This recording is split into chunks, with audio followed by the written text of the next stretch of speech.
All right, let's begin and get back into it. So, welcome back to the channel, the stream.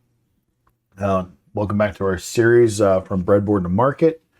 Uh, if you like what we're doing, please definitely like and subscribe to the channel. Hit that bell notification to be informed of new videos. We really appreciate it.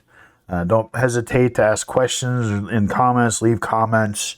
We'll do our best to answer. If you happen to catch us on doing our Twitch live streams, don't be afraid to jump in there and chat, and I will do the best I can to respond and answer, and go from there. So, a couple things. Parts started coming in, so we might as well go ahead and kind of change pace a little bit and get these parts received. The PCBs are still a little ways out. They're still in the manufacturing process. And then the shipping process will take some time. So when I get that, I just want to go ahead and start getting the parts received that did come in, because it's still a process, and there's some things we need to do and kind of get set up. So one of the first things is I do want to mention, again, keep reiterating out there, is don't spend money you can't afford not to spend. Electronics, this can be an expensive hobby, especially when you start building. And I know things are tight right now, given the conditions and the economy right now. I'm not going to encourage you to spend. Don't spend money you can't afford to spend or lose, because right now at this point in the stage, you're technically losing money until you get a viable product that you can put in the market and start selling, and you get enough interest for consumers to actually buy it. You're not making money, you're losing money. Just keep that mentality. Don't spend money you don't want to lose, that you can't afford. Make sure you pay rent. Make sure you pay your bills. Make sure you put food on the table. This can come last. Follow the video, take notes, learn from it, ask questions, reach out to me. I might see about trying to set up a Discord server. I'll figure that out, figure out how to set up like an invite. Again, this is all kind of new to me. I'm learning as I go. I know I could watch videos and learn from other streamers, but I'm not that type of person. I like to try doing things on my own and learning the hard way. I'm one of those type of people that like to bang my head against the wall, trying to solve a problem and actually solve it on my own. I'll look things up when I'm at an impasse, but I really do prefer solving problems on my own and trying different things. And I want to come up with a setup that actually works for me. Works for what I'm trying to do. So what these streamers do for them, is great, but I want to do something that, so we can show what we're doing and not just have my face on the screen. That's not what I'm trying to do. I'm not looking for, to do, a face on the stream. Who knows? I might, but that's not my focus with this. I'm not trying to be a personality that becomes YouTube famous. I really don't care. My point is just to share information. Another thing I want to state is I am not right now, as of today's date, this video, this stream, I am not receiving any kind of funding. Nothing's paid. I'm not getting sponsorships or anything. These videos are coming at my own expense. Any products I show you are just things I'm using to help you better understand the process and the other things involved in what we're trying to do. I make nothing if you decide to buy into those things. Again, same rules apply. Don't buy them if you can't afford them. Wait, kick the can down the road till things look better, whatever works for you. So since parts came in, I want to kind of go through some stuff. So I'm only showing this stuff because, okay, so I picked up one of these printers, the Zebra, for multiple reasons. One, to print shipping labels, because it works with 4x6, the 4x6 labels. But also this printer does direct thermal transfer as well as thermal ribbon transfer. So you have a better selection of labels. I prefer the direct thermal transfer labels because you're not consuming the ribbon. But the ribbon, the transfer ribbon actually gives you better quality in the long run, and I think it lasts longer. Plus, you get a wider variety of labels you can print on different materials. Because they make labels out of all kinds of different materials, not just paper. They make labels that are like polyester or something. I can't remember exactly what the material is, but they're like heat resistant. So you can label stuff and throw them through a reflow oven, and they're not going to be damaged, things like that. So they last longer in like a heated enclosure, like a cabinet where the temperature's going to rise really high. So you get better labels, better quality labels down the road. But the price, and I bought a refurbished unit, and apparently they still have them. And honestly, I love this little printer. For that price tag, considering what the retail list for a brand new one is, and it's been a great printer. The other reason I bought the Zebra is the software. We'll get to it, but I'll just show it to you. The Zebra Designer Essentials, just even the Essentials version, it has some really great features that you can do. The subscription version gives you all kinds of stuff, but you got it. It's a yearly subscription fee. Now, more of a budget printer is something like this guy. I also have one of these, mainly just for printing the shipping labels, the 4x6. Now, this is direct thermal only. It's actually a pretty good printer for what it is for its price. This little printer, good entry level. It can print on the other size labels, not just 4x6, but I like it too. So for product labels, I'm using these 3 inch by 1.5 inch labels. So these are going to be labels we're going to be kind of going through the design stage in the Zebra software and kind of designing a label, because I want to show you the kind of things you want to put on these labels to keep with the parts. We'll be labeling the bags. That way they're also easier to find, because we'll get into like how the vendor labels their stuff, and it can be like all over the place, not very consistent. So these are really good labels, low cost. I mean, you're getting almost 2,000 labels for like $15, so it's not too bad. So then these are the 4x6 I use.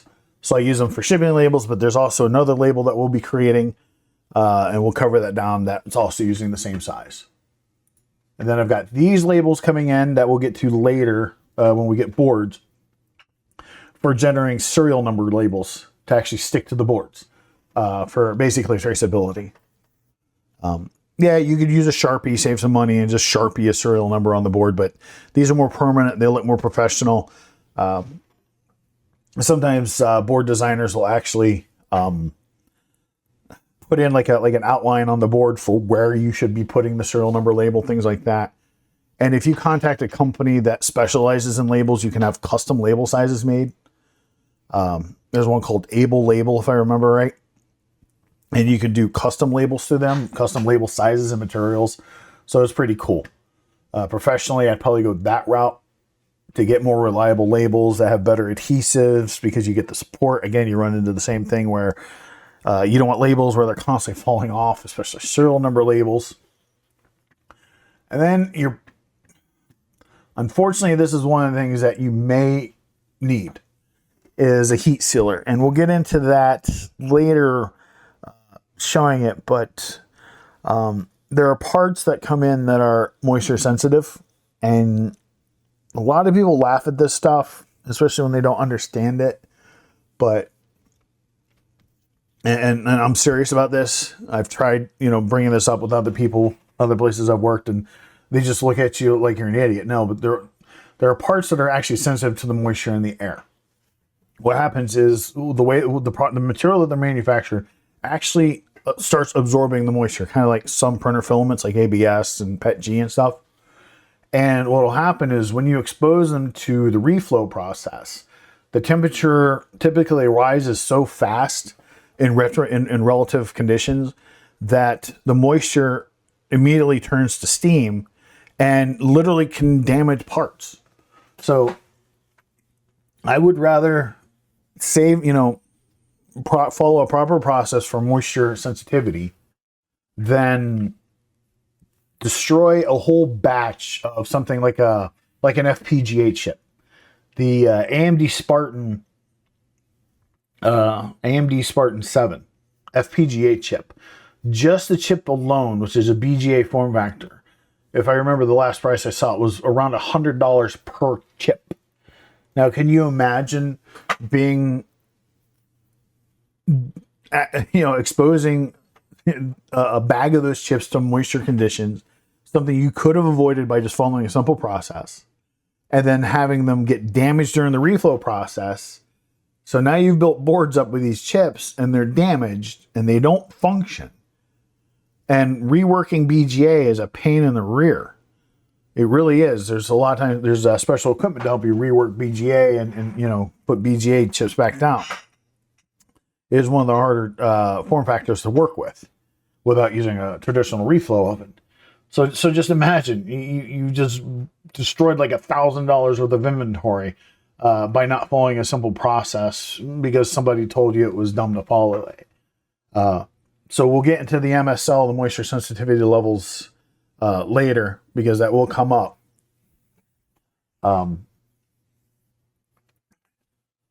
Actually, let me kind of move this out of the way. I thought I had something linked, but here.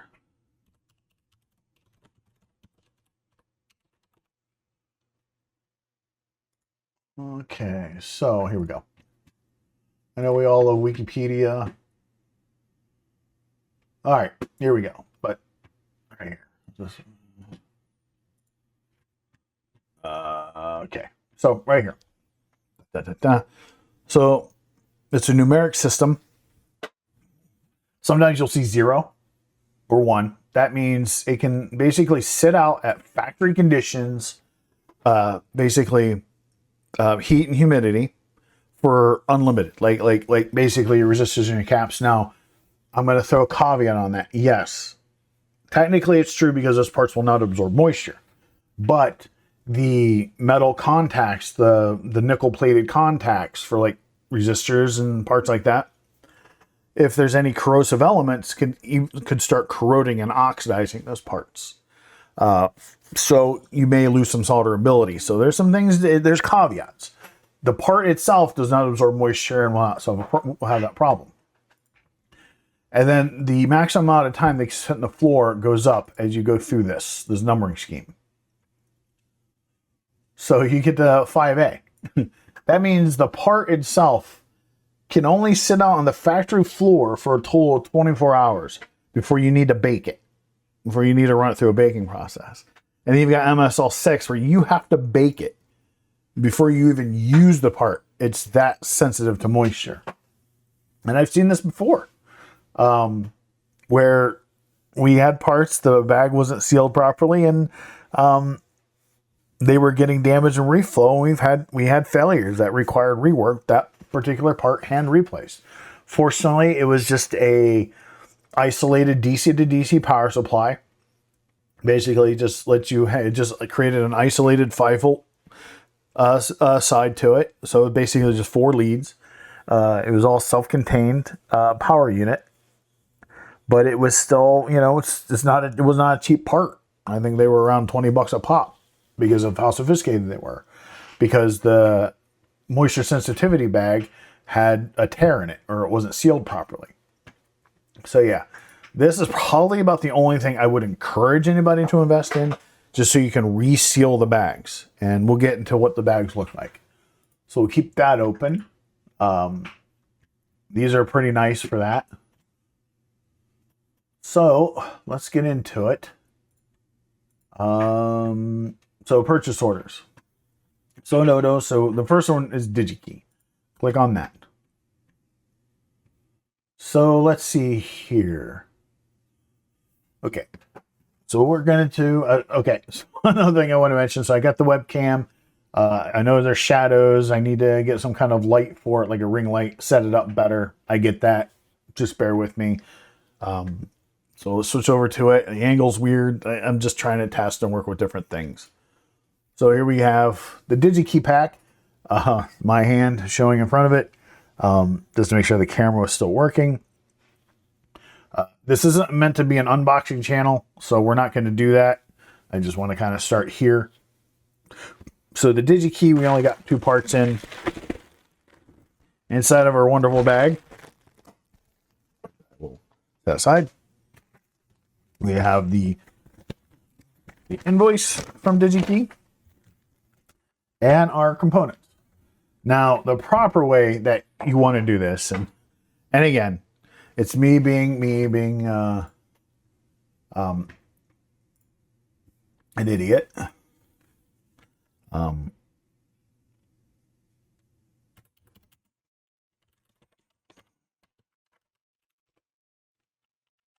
There we go. So let me, all right. So before I get too far ahead of myself, I'm going to switch back to my desktop real quick. The proper way you want to do stuff like this is with an actual ESD anti-static mat, where this actually gets tied to a ground connection, such as if you've got like a properly grounded outlet, you can tie the little wire hang off there. It usually has like a fork terminal on it. You can tie it to like the wire connection or the screw that holds like a faceplate in on a properly grounded connection, and that'll ground it. This helps prevent ESD damage because you've got the mat and then you've got the wrist strap. This is what you should probably be doing, and I should probably be doing it. But I don't anticipate actually doing a whole lot, opening the bags. I just wanted to show that to you. That's the proper way to do it, and I probably will invest in stuff like this and set my receiving area up as well as my workbench up with this kind of stuff. Again, like I keep saying, this costs money. It's a money game. How much are you willing to spend? So one of the things we want to do is I'm gonna do a lot of flipping back and forth right now. So let's go back to our incoming inspection process. Okay.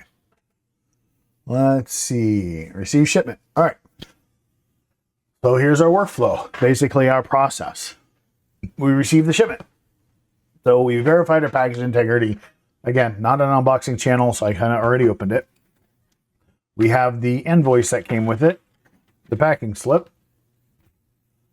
So it tells us, and then each product, go back to here real quick.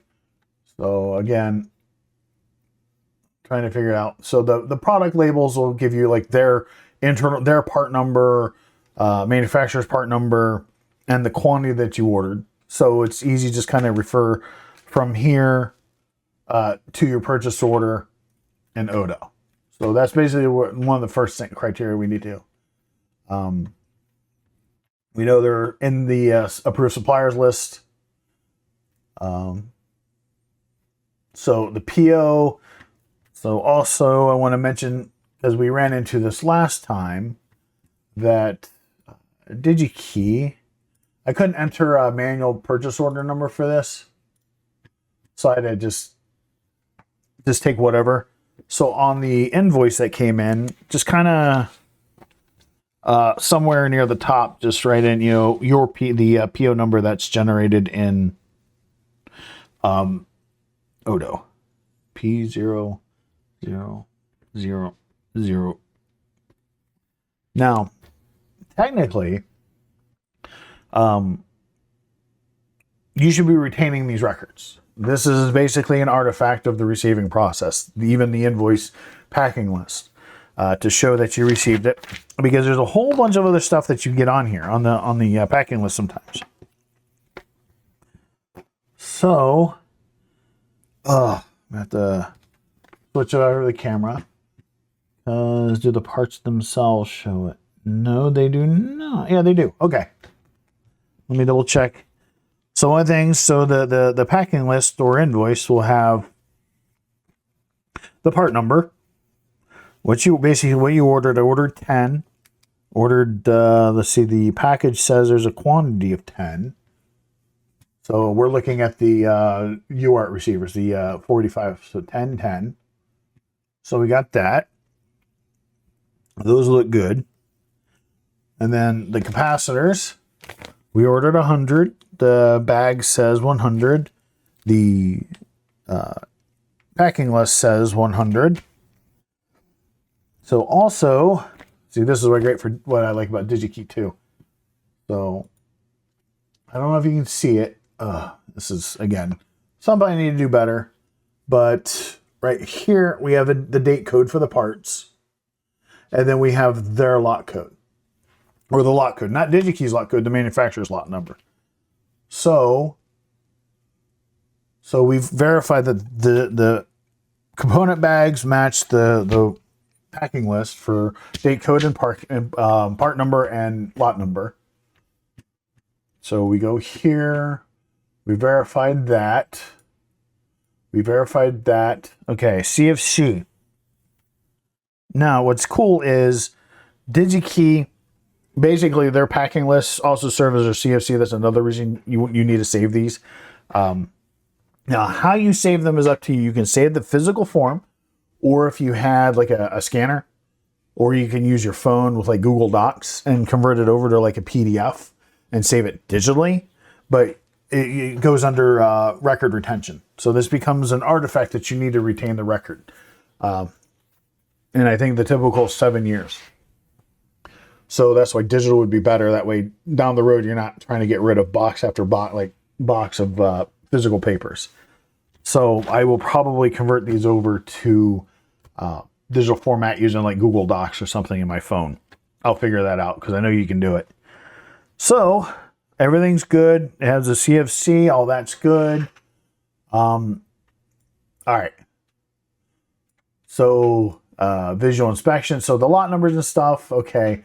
We'll record that. We might kind of change that because we're going to kind of clean this up a little bit because we'll be recording that down the road because it kind of goes here. Well, it'll go in the incoming inspection log and then another place. Visual inspection. The bags look fine. Now this is where you can open the packaging and take a look at the product.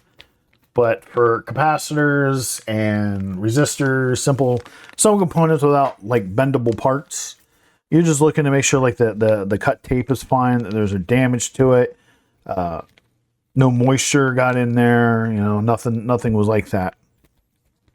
So that looks good. The other one's in the ESD bag, silver static bag. So I kind of have to look at it. And these are the... All right. So these are the SOIC 8 ICs. Again, I know I need to improve my situation. I get that. I'm going to get some better lighting. Probably a ring light or something. I'll figure it out. So basically, I'm just inspecting these parts for... Make sure none of the pins were damaged. The tape is perfectly fine. When they cut it off for the quantities, nothing was damaged. Boom. That's perfectly fine. They're not PCBs. We don't really need to worry about dimensional with these kind of parts. We don't really do an electrical inspection. I'm not terribly worried about that as long as since the part numbers are fine. And the package size, these are 0603. And that's what we ordered, so we're okay there. Counter away components. Now, we can if we so choose to, but honestly, I've never really had bad luck, and I'm not going to sit here and get into a match over 100 capacitors when we only need a small handful for now. Yeah, okay, now, this is where the incoming inspection comes into place. Inspection date. So, hide that. Inspection date is today. Am I not in the right spot? I could be in the wrong spot.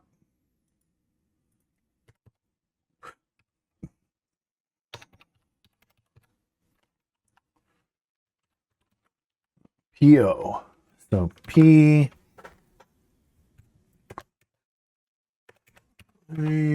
Vendor.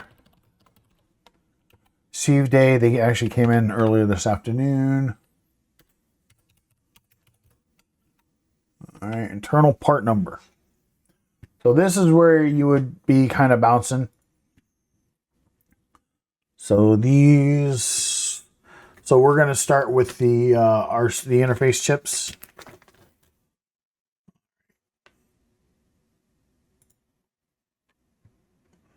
Purchase. Let's see. So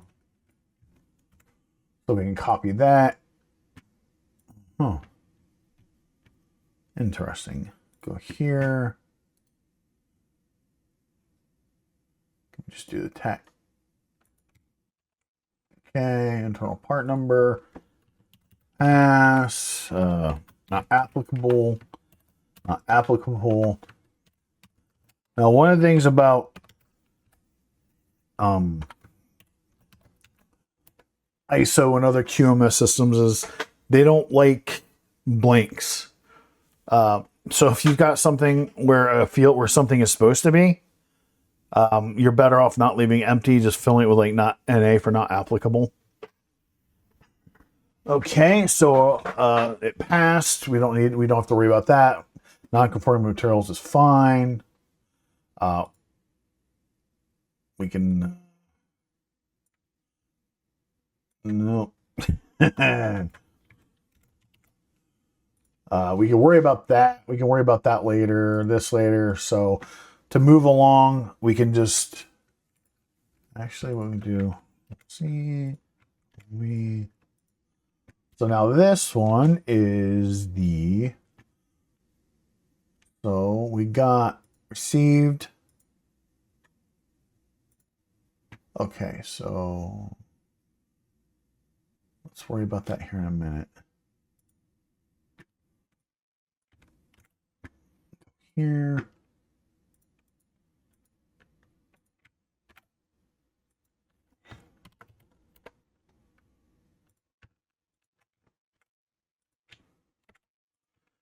Okay, so now we got the 2 parts in from DigiKey that have passed. Let's go back to the PO. Okay, that makes things a little bit easier. Now this one's here because I entered the part wrong and things weren't tracking right, but it wouldn't let me delete it. Oh, let me delete it this time. So we're gonna go and delete it and save it. Oh yeah, cannot delete. Okay. Okay, discard changes. Yeah, so we're just going to unfortunately have to just leave that. That was my mistake, but since it's 0 quantity, it's not going to affect anything. So what I'm going to do is we're going to go here. And I want to show you some of so oh, it's showing available. It shouldn't. Technically, it shouldn't show it's available until it's actually in stock, which is weird. Because what will happen is when I go to receive, when I click that receive button, it automatically filled. Okay, so I could actually change it here. Okay, so if I only got 5, I can put 5 there. So okay, again, slightly different version of Odo. Okay. So we have that. We have this. We're going to validate. It's mad about that part right there, but again, that's my fault. Odo was acting weird. I didn't catch it. Well, it was my fault. I'm not going to blame Odo. I didn't catch it. It was my fault. So there we go. So now what technically should happen. See, that's what's weird is this. See, they should have been left not available until the parts actually came in. So I don't know why that's doing that.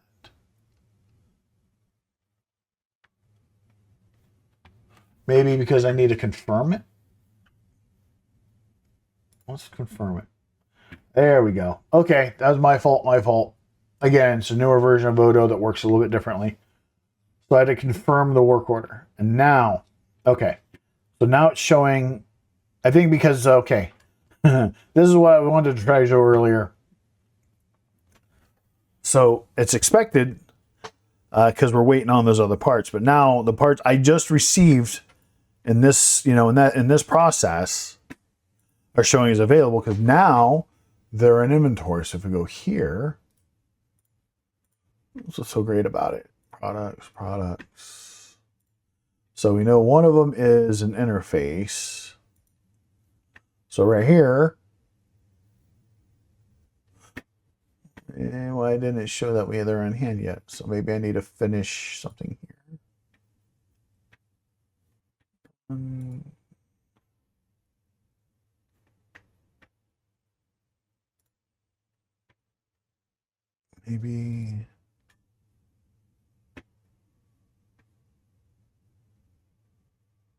Okay, why? Okay, they should be received.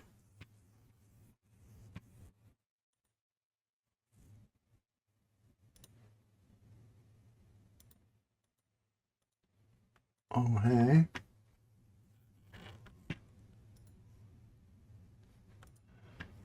Received.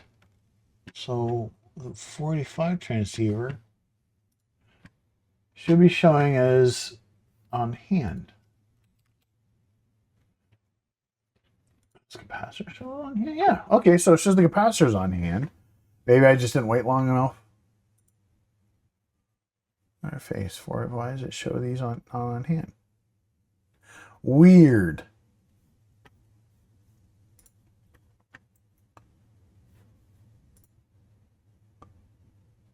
Interface. Yeah, showing they're available. It actually says we have them. Okay, I don't know why it was not showing that we have them on hand, but it is showing the capacitors. So that's something I'll have to investigate, because now it's showing we have 10 over here, which none over here. Okay, that's fine. We'll work past that later. I don't want to sit here and bulk on that. So we've got them entered in here. Now we're going to spend a little bit of time before we do anything like that, waiting bills. That's a process to do later in Odo, and I'm not using it for tracking that kind of stuff, so I'm not going to terribly worried about that. Because Odo can handle basically the banking and stuff for you too. I'm not sure if you have the subscription to it or not. I haven't really invested that much time into it. So what we need to do then is the labels. So what I'll do is also include these label files in with the series resources. I'll just throw them in with the other files you can download. So we're going to create a new label. That's our printer, but we also want to make sure, so under properties, millimeter, speed, darkness, we want to make sure that thermal direct. Okay, here's one thing you want to make sure with printers like this that can do both. You want to make sure your labeling is set when you create a new label that it's thermal direct. And then tracking mode, web sensing is going to detect the blank space between labels in a continuous sheet like a roll. So you want to leave that, but definitely thermal direct. Thermal transfers for if you have the transfer ribbon. Options, so we can make it a little bit darker, which we might want to. Unprintable area, so size. Width and height. So these labels, they're in millimeter, so we know they're 76 millimeter wide and 38 millimeters high. Now what's cool, and I'm just going to flip over to the webcam just to show you. So the one label that I buy actually has the label dimensions on the back. So it's kind of cool. It's just easier to set that up. Okay. All right.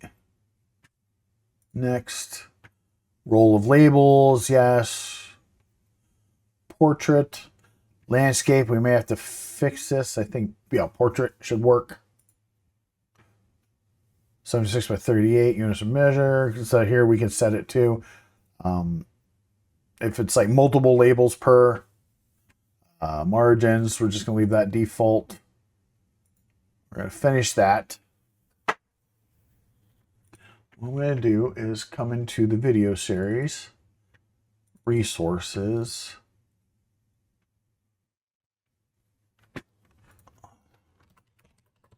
labels.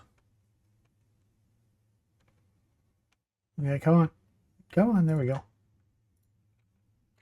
What we're going to do is we're going to just go, even though it's blank, we're going to go and save as. And we're going to call it product label. All right, so now it's already there. It's going to be called product label. Now we have to figure out what we want to throw on this guy.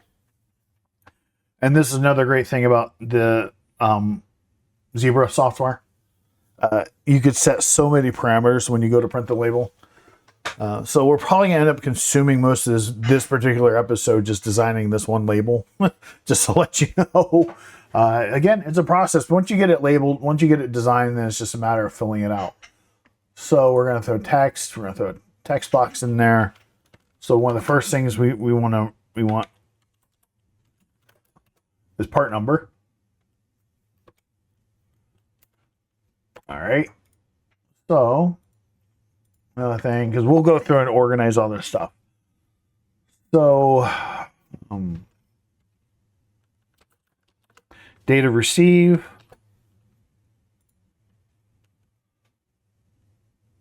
Date of reception. So the date that you received the part. We're going to go here. What are we going to call this?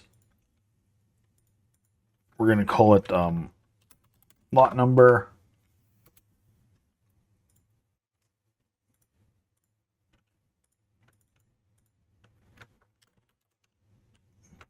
Date code.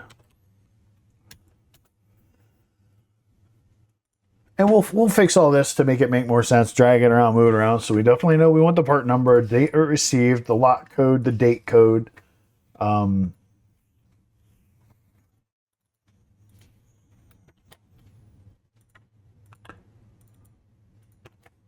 bother me. So lot number.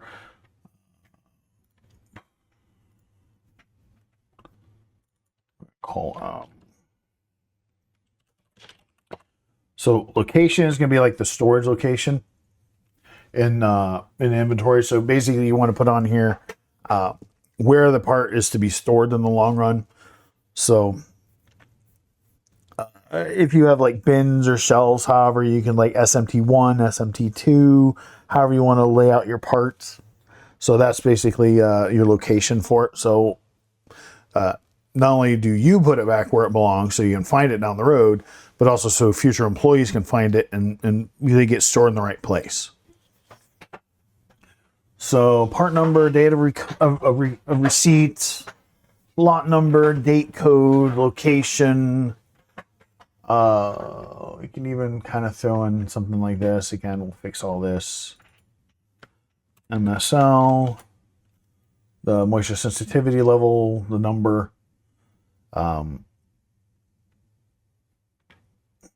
Because data reception is that and date code are important for FIFO, first in, first out. Part number. So what other things do we need to, should we actually store on those labels? Because this is going to be stuck to the bag.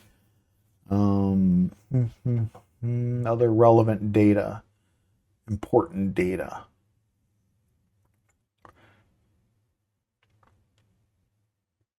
You know what? We'll just start there. So, and just start, because I think what we can do, yeah, position. So your X and Y. So that's, you know, from the top. So we're going to do 1 millimeter from the top, because we want to make sure we're not printing over the edge in case the label printer kind of misaligns the label. So part number. So here's all the features we can have. We'll just even do style. We can change the text, the font size, the font itself, bold, italic. We're just going to leave the defaults alone. General, text, visible, source. Okay. Close. Okay. Part number. We can put vendor in if we really care about it, but we don't. We don't really care about it. Part number is one of the most important things. So we can do data reception. That's another reason. Another thing I like about these software packages is it's helping me align things. So data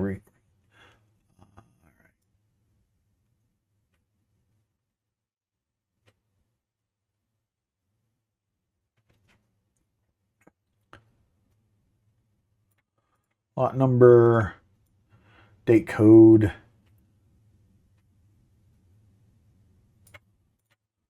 Yeah, the label's big, but it gives you options down the road.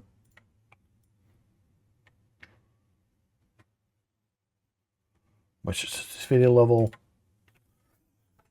All right. So it's just going to be a generic label. I mean, you can put your company logo on here if you want. So we're going to go and save this. So now what we're going to do is we're going to throw in another text box.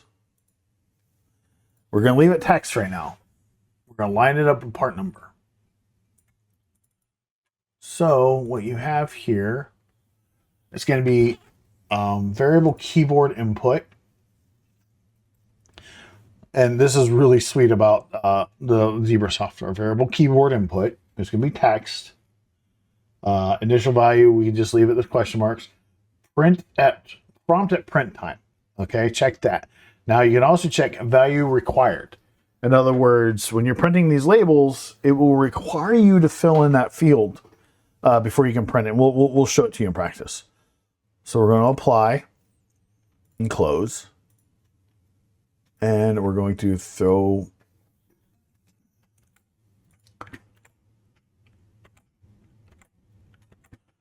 let's just make our lives a little easier. Excuse me if you heard that. All right. So, variable keyboard. Oh, prompt text. That's what we can do. Value required. So, date of reception. Part number. Lot number. Variable keyboard input.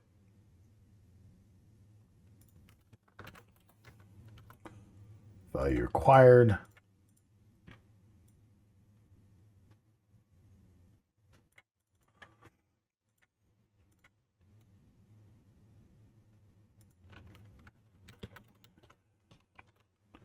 Value required.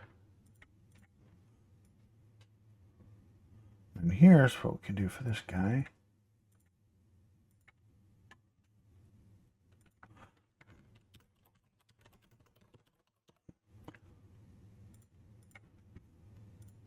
And then MSL.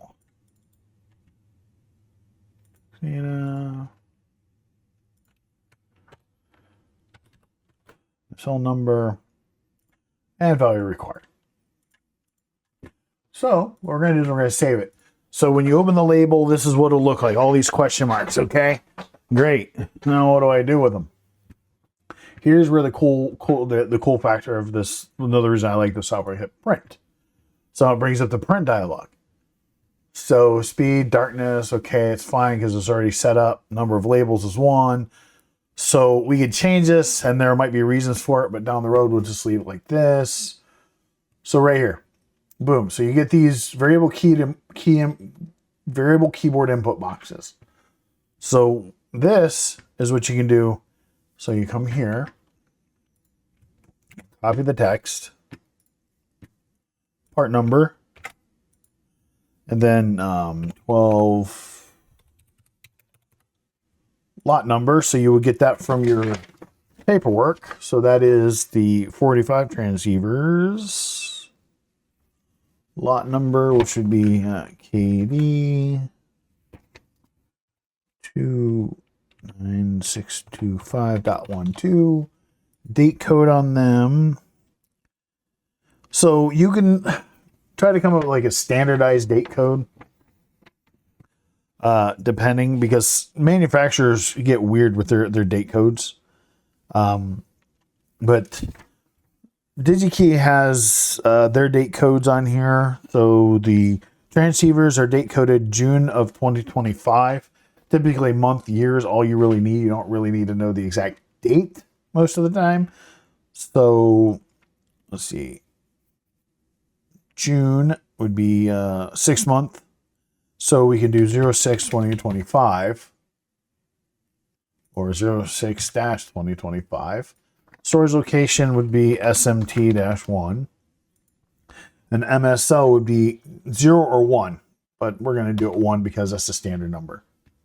Now, the arrow goes away and it kind of gives you a preview of the label. Beautiful. So I'm going to print it. All right. So, see if I can print it again because it kind of... Okay, so we're overshooting the label, and I got to figure out why. Why is it doing what it's doing? The actual quality looks good, so let me show you what the label looks like. So notice it's jumping to the next label, and it's not near the top. And it's jumping between labels. It shouldn't be doing that. So we're going to go back to our thing. I think it's under document properties. Yeah, so label dimensions, width 76 millimeters by 38 millimeters high.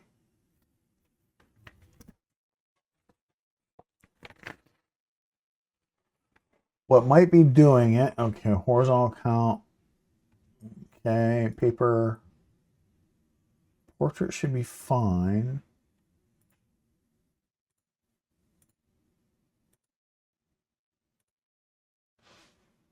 Okay, we might have to go to properties, and with the, that's all fine, advanced setup. Tracking mode, continuous. We might have to change that. So let's save this. Go back to print. Turn that off. So good thing is we changed some settings to be continuous. Let me go back to show you. Document properties, went to purple properties, advanced setup, and went from web sensing to continuous. Let's see if that fixes it. And then here we didn't need to save it, but we go back to print. It kept our settings, so I don't have to type all that back in. So let's take a look at it. Ah, there we go. It worked. That's what it was. I had the wrong sensing mode. All right, so I'm going to print one more. Okay, it's kind of shooting that MSL near the bottom. So we're going to go back. We're going to kind of pull that off bottom a little bit, because that's what I was afraid of. Save it, then go back to print. Nothing should be changed. Print. Okay, it's still wanting to put it down. Still want to overrun the label. Document properties. Margins. Let's give it a little bit of a margin. Let's kind of 5 between the top and the bottom. Okay.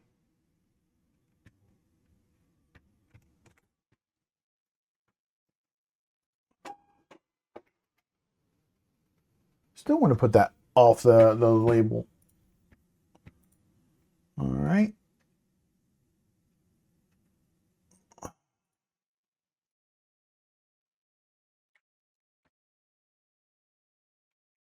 Save it. Print. Looks good here.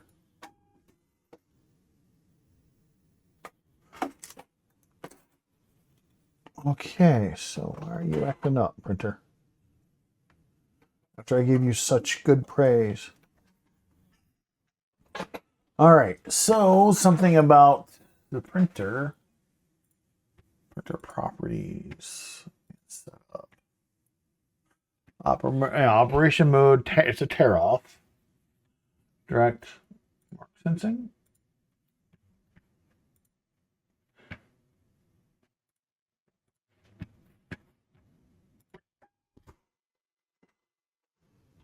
Nope, it doesn't like that.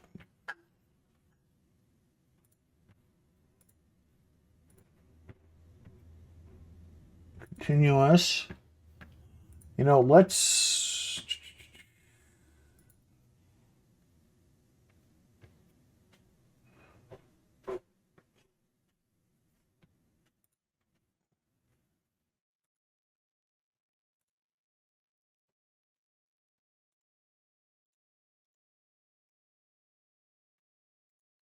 drop the speed a little bit. I think we can control that here. Nope. Okay. Oh, wait a minute.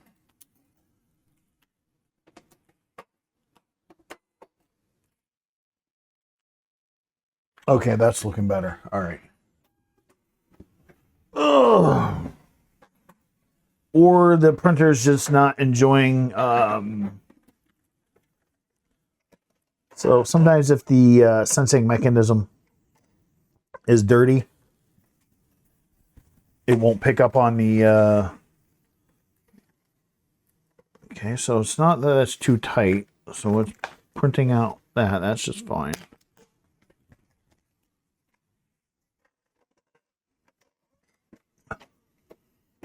Make sure that nothing is blocking the sensing mechanism. All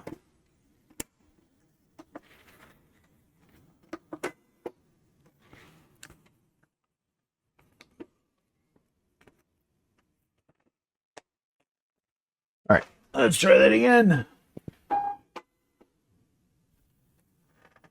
That one looked fine. Let's print another one.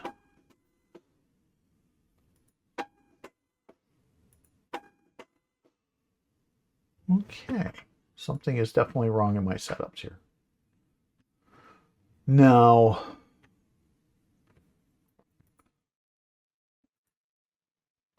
we're going to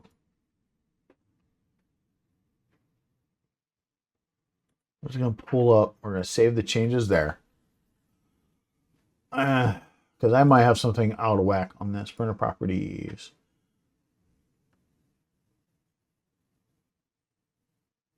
Inch. Okay. Maybe I need to go inch. Because these are labels that I used. All right. Number of copies, speed. I'll probably have to slow it down a little bit. Advanced. Web sensing. Thermal direct tear off. Okay. Let's go back to these. Printer properties. Oh, yeah, let's slow that down. Let's get that speed down. Go back to inch, 2.99, 1.5. Advanced setup, web sensing. Okay.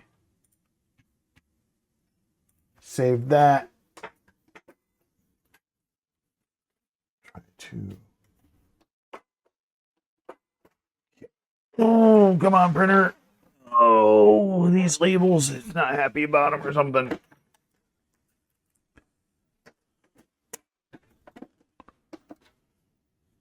All right, come on. Like, it's not wanting to sense the, not wanting to sense the break in between them, and that is not being too happy. It's not making me happy at all. I remember I had a fight with these labels before to get them to work right.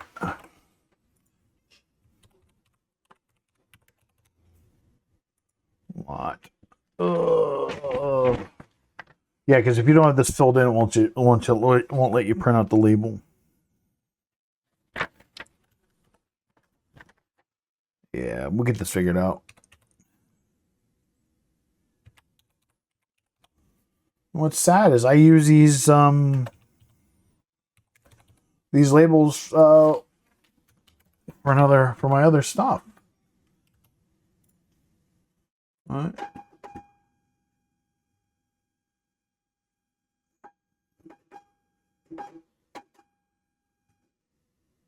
All right. Okay.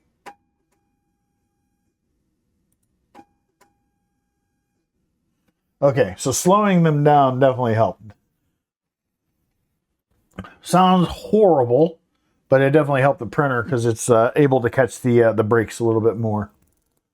Okay, so what we're going to do is I'm going to margins.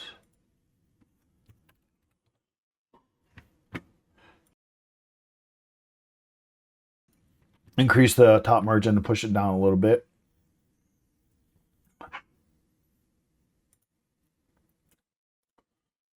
One, save. Sounds horrible. All right. but it's at least printing now. Okay. I think I was just trying to tell it to print too fast. So after all that, let me get all this junk out of the way, all these bad labels. 10.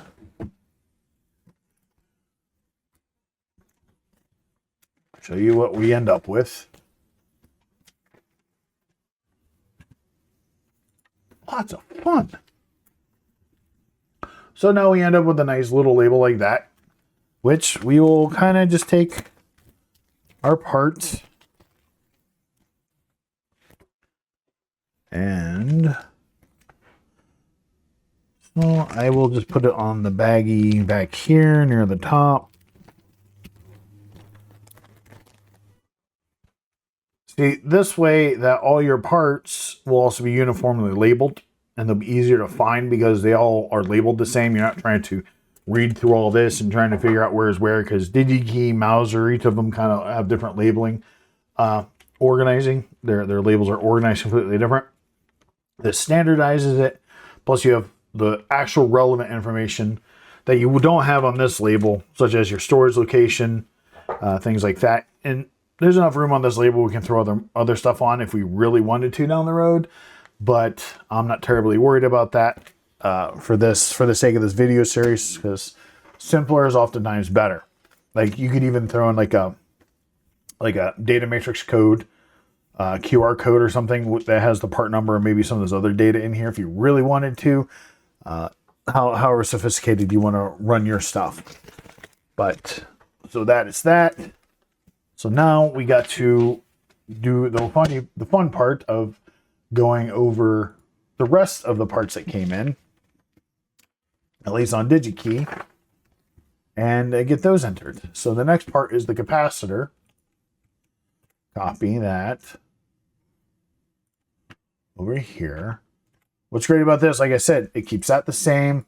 So the data receipt, so the lot number, we have to make sure we change to match the part for those capacitors. And their lot code. So another reason 2CL6, their date code is January 01, 2025. SMT1, they're a one part print. And I keep this label printer right next to me. So I could just peel it off and slap it on the product bag. Just kind of slap it on anywhere. So now I now have, again, weird angle. I know, I get it. I'm sorry. I will work on it. I will try to do better over time and improve on my process. So now with the DigiKey order, I have my shadows. Sorry about that. So I've got the two parts that came in successfully labeled. Everything was validated. The incoming inspection log was filled out for DigiKey. And that should be good for that. So normally you'd have a process. You'd have the incoming, whoever's handling the incoming reception, put the packing list somewhere so it can be picked up and either scanned or filed or whatever, however you want to do it. But again, you want to keep everything together. So I'm just going to kind of throw all this in the same together. So just to kind of give you an idea, I don't want to get too far ahead of myself. I'll turn my keyboard off so I don't hit any keys because I got to show you how crazy this is. Might not even catch it. So Mauser parts came in this huge box because there's so many here. Like I said, not an unboxing video. So literally, this is the bag of Mauser parts. It is a bag with tons of bags inside. And I'm not going to have you sit here and hang out with me while I receive every single one of them. But I will go into the next thing real quick. We might run a little over because I want to show this to you. Yeah, so we'll go in here. Get her into the bag. Pull out their packing list, which is actually multiple sheets because of how many parts I ordered. Tons of parts here, blah, blah, blah. They have their date codes, lot codes over there. Same process applies. Now, I'm going to pull out a moisture sensitive part. They typically come in bags that look like this. It's oftentimes called a moisture barrier bag, and you get a label on the back like this.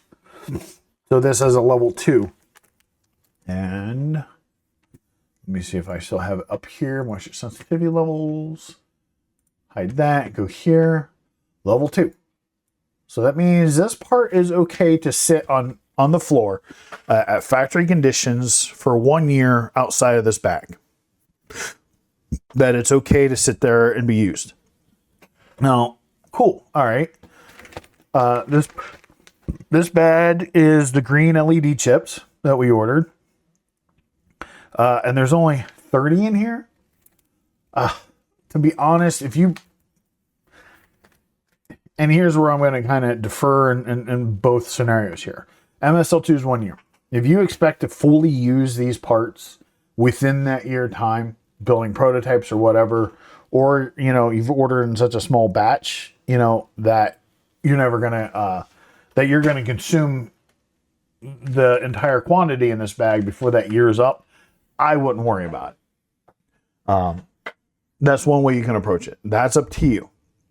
Me personally, I'm going to follow the science, the data, and the proper process. Because yes, right now we're only ordering small prototype quantities.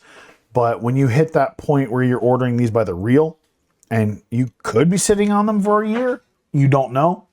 You can't guarantee you are. You can't guarantee you're not. You're better off taking the error on the side of caution. Because especially when you start getting into this, MSL2A, now you're only 4 weeks worth of time sitting on the floor. 4 weeks. So that's not a whole lot. That's a month. They can only sit on the floor, factory conditions, for a month. If you've got a whole reel of parts that aren't constantly used, or multiple, different products where these parts are only used on one product, and you're only building it once or twice a year, you don't want your parts sitting on the floor pulling in moisture. And the higher this number goes, the more likely the part is going to be damaged by absorbing that moisture and then going through the reflow process. If you're getting to like MSL4, you're getting a really high chance that you're going to be toasting that part. So that's one reason I would say let's just follow the proper process. So what we're going to do is we're okay here. Back to here.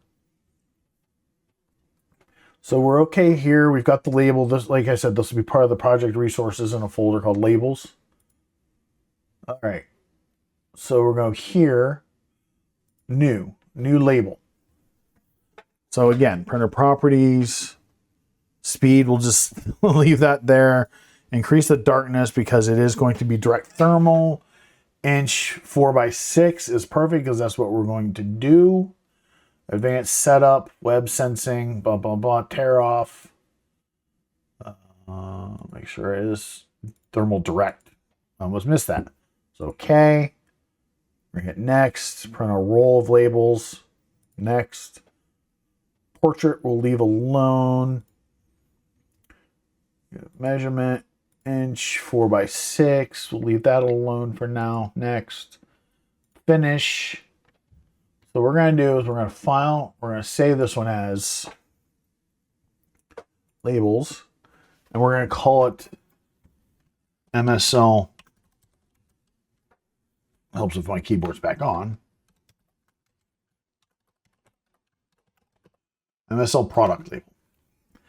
Now, where this is going to come in effect, what we're trying to do is we want to label. So if we're going to be cutting this bag open, pulling parts out of it to use, and then resealing the bag, we want to keep track of how many times that's been done, and the amount of hours that it's had, because you could cut the bag open at the beginning of your shift, and it could be set on the production desk or production floor for 8 hours. So you're eating into this maximum time.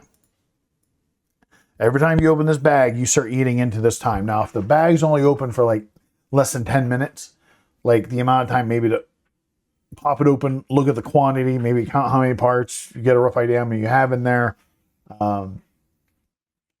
Then you reseal it right away, you're usually okay. But once you start getting the half hour, 15, 30 minutes, you start eating into the amount of time that you can have it on the floor. So what we're going to do is we're going to create a label that goes with it and tracks it. And here's where it's going to get fun because we got to kind of work our brain sideways, which is fine. So text,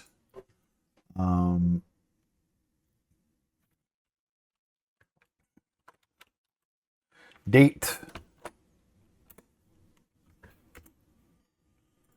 So we should be able to position that, rotate it 90, I think. Let's say apply, close. All right. So we're just going to kind of throw that here for now. Date.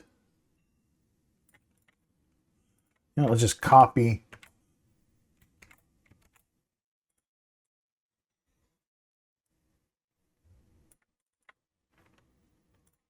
Time out.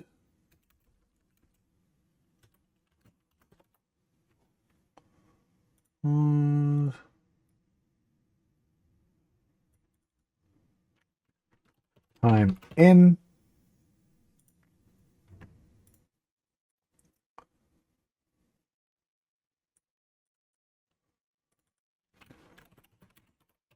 Total time. So you want to keep an cumulative time on this.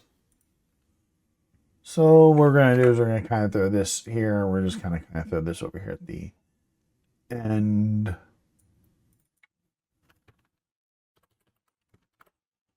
Moisture sensitivity number. So that'd be kind of something you have to fill in. So the date, time. So we should be able to throw some lines in here. Let's kind of make this look pretty.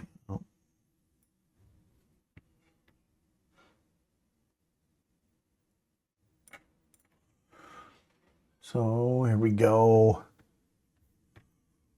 We're going to throw a line in here.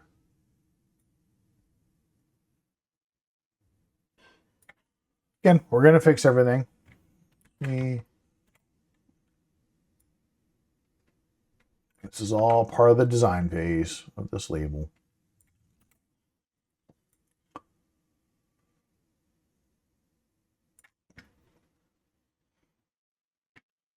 Let's see here. Let's kind of bring this guy up here.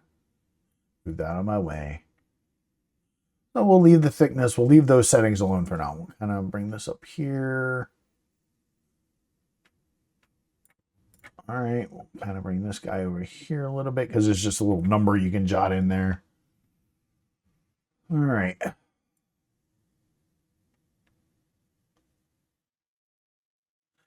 Give ourselves some room. That way we can write.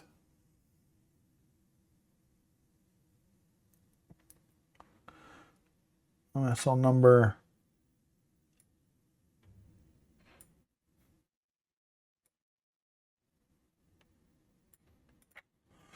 Okay, total time.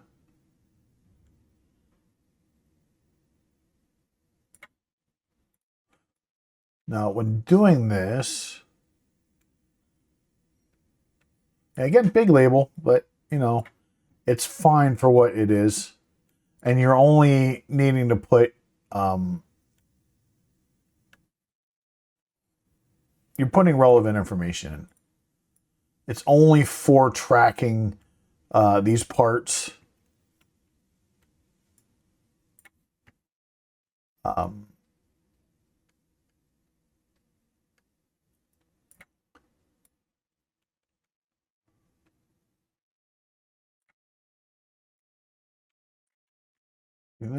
Do that. All right. Date, timeout. Okay, we'll leave that there. That could just be dead space. So we could do something with it later if we so choose to. So one of the things we could do is this. Let's do something here.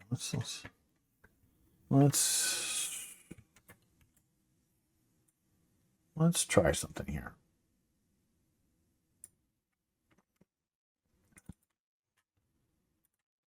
Let's see here. 0 equals definite. Hold that. Oh, we'll just put 1 because that's actually the standard. 2 equals. Let me move my website over here out of the way so I don't have to make my life a little easier so I don't have to flip back and forth. 2 equals 1 year.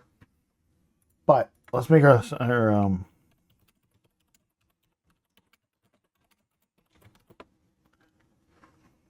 okay, 1 year is approximately 8760 hours.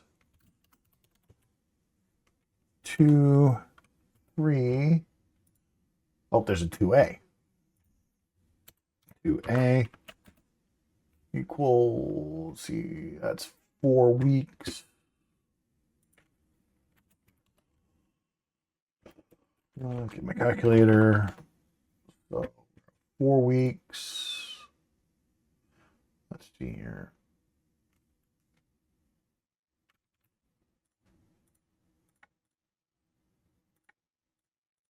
$672 hours.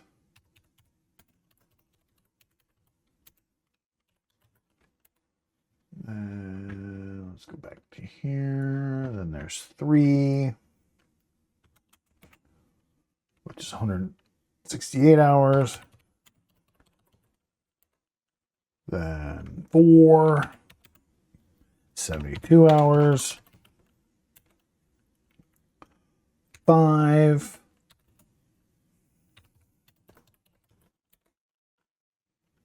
5A, 24 hours. And then 6.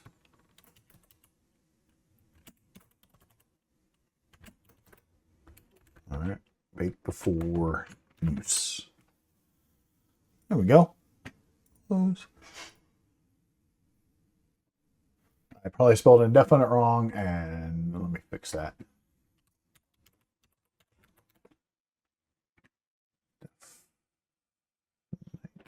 Yes, I did.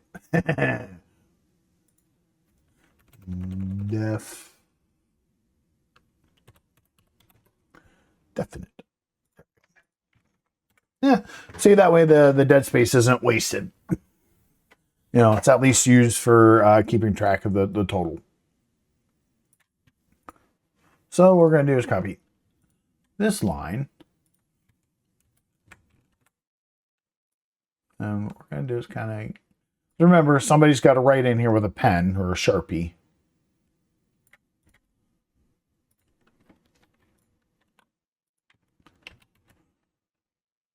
And you could always keep affixing labels, new labels to the bag if it runs into that, but usually it doesn't.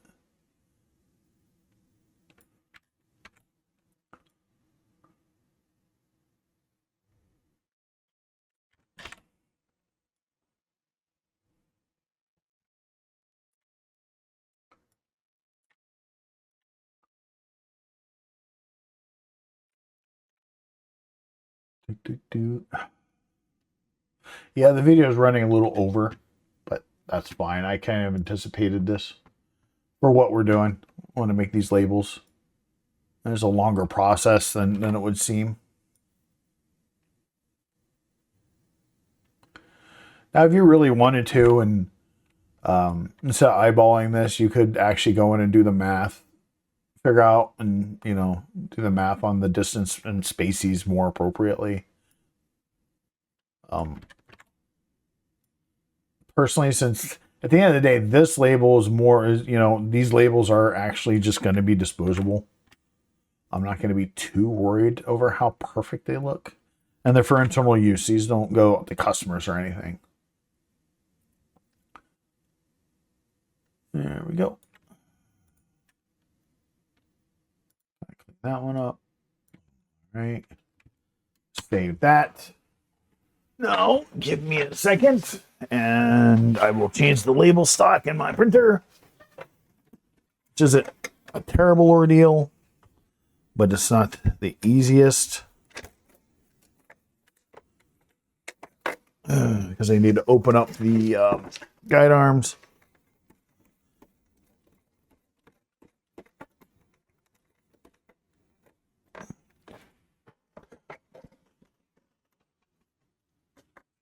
That's why for the MSL labels, you get a design that you like, and then get the registration fixed so that they feed through the printer straight and proper without crimping them.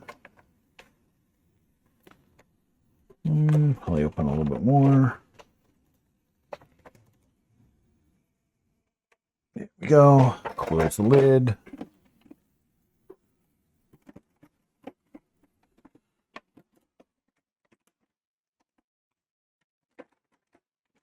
There we go. Push the button so it advances and finds the end. All right. First waste label. That's another thing I would rather not. So these, again, you can, depending on your disposition, you can clean them up, line them up better. Go by the math if you really want to. Save it. We're going to print. Since there's no fields, that's what it tells you it's going to look like. Okay, so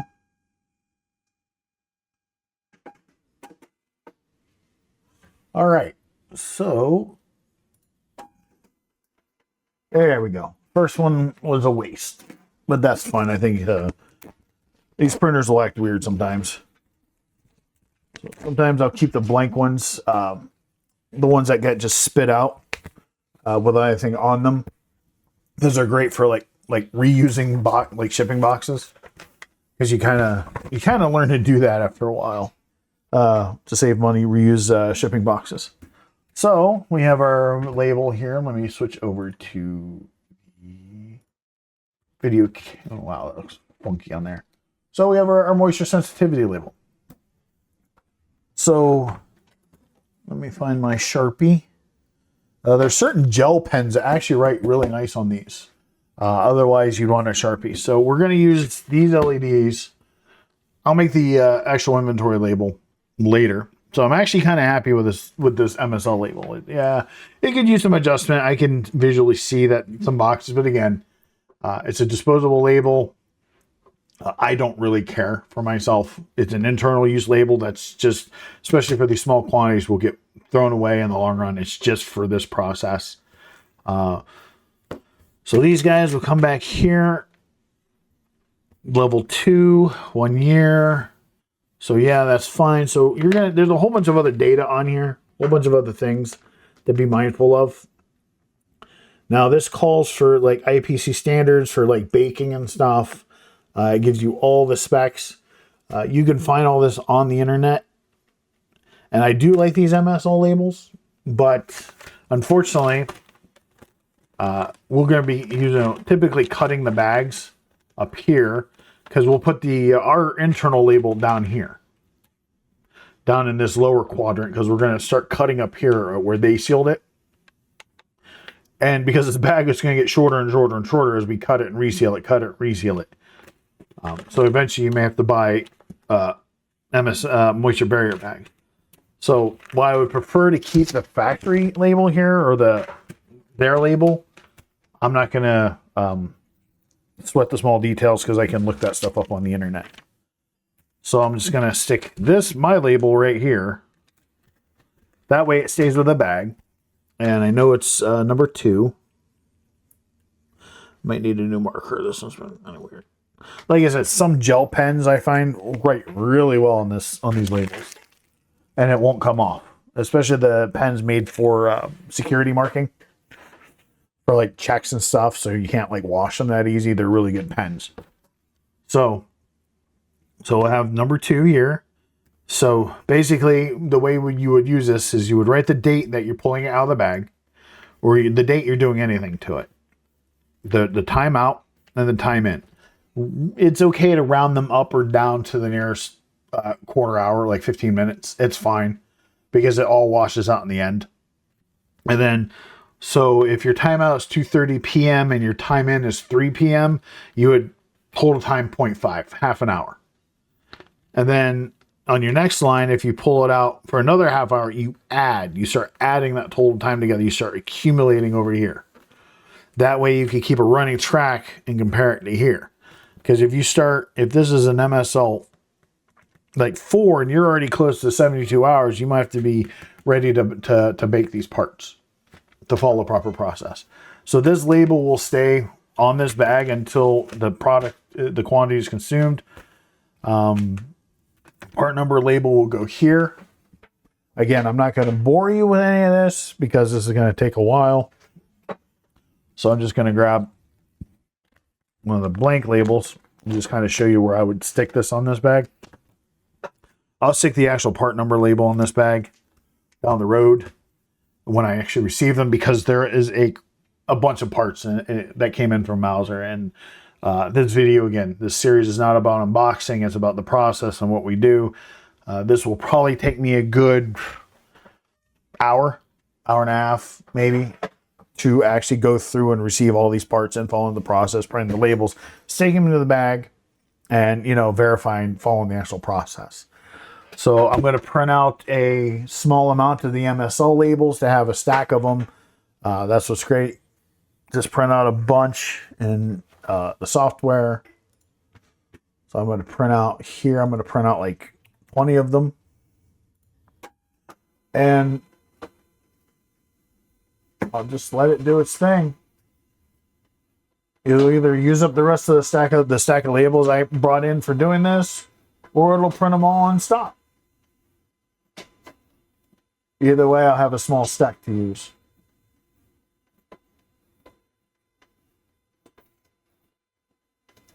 Okay, so it's printing them out. Hey, it's done, and it didn't run out of labels to print. So I printed myself 20 of these MSL labels that I will keep on hand and use them as I need them. So yeah, so the other printer, like I said, that other one I showed you guys, I keep that in my shipping area specifically for printing 4x6 labels. I could technically make this MSL. I do have this MSL label made under that software because I bought that printer first until I saw this Zebra on sale. This refurbished Zebra, which pretty damn good condition for a refurbished model. And got it because I prefer it software better. So I could have just printed them out on there. But yeah, that way I don't have to keep changing labels over there for doing shipping and things like that. This, I just have to change the labels up between the product, the serial number, and the MSO labels, which again are a pain in the rear, but it's a necessity. So I got the MSO labels. We covered that. We covered the process of incoming inspection. We got our first thing. Since I probably won't check those in until like tomorrow. The inspection date versus the receive date will be different. So I'm just going to go ahead and put Mauser here because I know it's already here and it came in. That way, in the next videos, we can start. You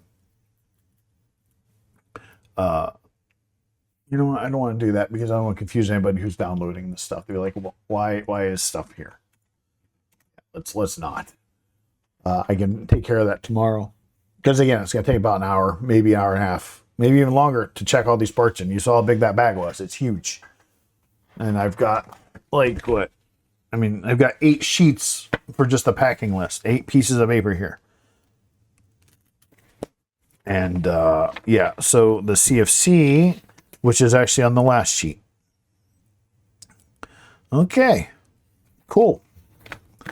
All right, so this is a little bit longer video than normal because of the things I wanted to cover and the things we wanted to get into.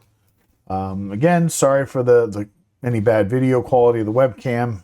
I'm getting processes down, getting equipment in to do this better. Definitely leave any comments, any questions you might have. I'd be more than happy to answer as best as I can. So I'm going to call it here. Thanks for checking us out, for watching this video. I really appreciate it. We really appreciate it.